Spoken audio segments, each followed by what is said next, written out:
5 things I wish I knew before I started Google Ads. In this video, we're going to cover 5 important really skills that you need to know when running your Google Ads in order for them to be successful. I'm going to go through a live Google Ad account and work through each of those 5 elements. So stay tuned. If you like this video, don't forget, hit that thumbs icon and subscribe. Let's go do this. So the first thing that you are going to need to do is to set up conversion tracking. If you're not sure what conversion tracking is, essentially it is how you're going to measure if your Google Ads are generating you money, if they're profitable or not. It's how you measure success for your specific business. So let's say you have a local business and you want to be able to measure the people who fill in the online form and pick up the phone and call you. You need to set up special tracking that will track those particular events so that then you can see actually how many leads you generated were from your Google Ads versus your Google organic and SEO efforts. So you need to set up conversion tracking, and it astounds me how many people are running ad campaigns and have not set this up. If I show you what I mean real quick, if I go into my live Google Ad account here, as you can see here, I've gone into a specific campaign, and we can see here's my conversions column, and I can see that these particular ad groups have generated conversions. The extension of this as well is that then I can just also see what is my cost per conversion. How much did it cost me to generate that lead or sale? And therefore I can determine if my ads are profitable or not. Should I increase my budgets? Should I try and control my costs somehow and bring down that cost per conversion? And all those kinds of decisions. The second thing you are going to need to know when you are running Google Ads is how important campaign structure is to the success with your Google Ad account. To explain it at a basic level, essentially you have a campaign, and then within your campaign you can have multiple ad groups, and then within each of the ad groups where your keywords sit, and then attached to each ad group are your ads. So essentially your ad groups are kind of called ad groups for a reason, because that is where the ad is attached to those group of keywords. That's the way you need to think about it. So structure is really important because you want your ad to be relevant to the keyword. And if I show you what I mean real quick in this live Google Ad account. So essentially this particular campaign is running ads to a retargeting challenge that we sell. So here is my retargeting challenge course that teaches people how to create a retargeting campaign on Google and Facebook. So therefore in my Google Ad account, I'm going to have one ad group that talks bids on keywords all about Google retargeting, and then I have an ad that talks all about how to create Google retargeting campaigns. But I have a separate ad group that talks all about Facebook retargeting, and my ad talks about the training material we have all about Facebook ads. And so therefore, by separating them into separate ad groups, I can have an ad that talks specific to those keywords, and then we have really good ad relevance, which helps our quality score. It's also worth mentioning in terms of good account structure is you don't mix the different campaign types together. So if you want to run a YouTube campaign and a search campaign and a discovery campaign, each of those would be 3 separate campaign types, and don't mix them together. There is a sneaky default setting where Google have when you are creating a search campaign that it will automatically enable the display campaign. You are going to need to deselect this option. And so definitely don't fall for that trap. I actually have a guide called the Google Ad Gotcha Guide, which has a bunch of these sneaky settings that Google have embedded in their Google Ad system. I'll put a link to it in the description because that is obviously one of those sneaky settings, but we've got 14 other sneaky settings that you need to watch out for. So I'll put a link to that, and yeah, definitely check out our free guide there.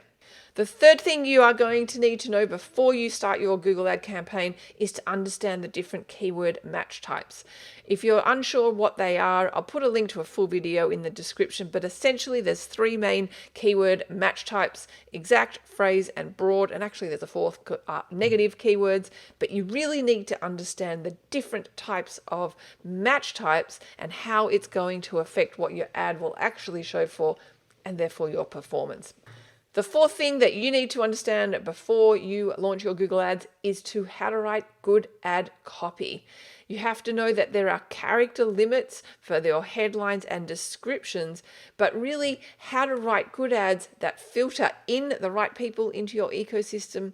But what I feel is also equally important is filtering out the wrong people. You don't want the wrong people clicking on your ads, costing you money, coming to your website then and then realizing, no, you're not a good fit, and then leaving anyway. So I really feel ad copy serves those two main functions of filtering in the right people and filtering out those wrong people. When you run responsive search ads, you'll see that you have 15 available headlines that you can use and 4 available descriptions. A word of caution with that, I actually am not a fan of using all 15 available to me. Google will only be choosing 3 of those headlines. And when you add in all those 15 different headlines, I find that the ad copy can kind of be all weird and doesn't really make sense. So if I show you in my live Google ad account here, you'll see here that I actually only utilize 4 of the available 15 headlines, and I've actually pinned some headlines as well because I want those particular headlines to always be in my ad copy. Even though it says my ad strength is poor, I disregard that because it does not affect performance. And what's more important to me is that my ad reads well and it actually kind of makes sense rather than some kind of gobbledygook, basically. Okay, so make sure you know how to write good ad copy. Think about the benefits rather than the features of why somebody might, click on your ad and go to your website, and think about the emotions that they're potentially feeling towards what they're Google searching. And lastly, the fifth thing that I wish I knew before I started Google Ads was just how important a really good retargeting campaign is for the overall performance of your Google ad account. If you're not sure what retargeting is, essentially it's getting in front of just your past website visitors. So you can imagine you've most likely experienced it before. You've gone to somebody's website, looked at their website, not purchased or not contacted them, and then suddenly after you leave the next day or a week later, you start to see their ads follow you around the web to some degree. And hopefully you do this elegantly and you frequency cap and all that kind of funky stuff. But a retargeting campaign is really, really effective. If I show you real quick in this live Google ad account, this is for an e-commerce product that sells at about $100.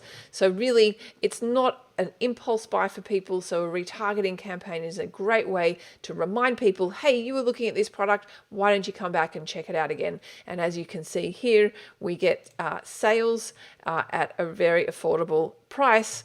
So it's a no-brainer to be running this campaign, and it kind of just runs on autopilot in the background.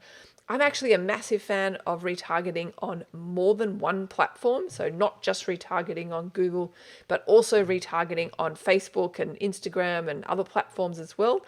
You might be interested in checking out our retargeting challenge then, which teaches you exactly how to do that. This here is our challenge page. You go to teachtraffic.com/challenge, and that will walk you through exactly how to set that up so you can retarget people on not just one platform, but multiple platforms. Often what some people do is they might buy cold traffic on Google, but then retarget on multiple platforms, or vice versa, buy cold traffic on Facebook and retarget on Google. There's a million ways you can slice and dice it.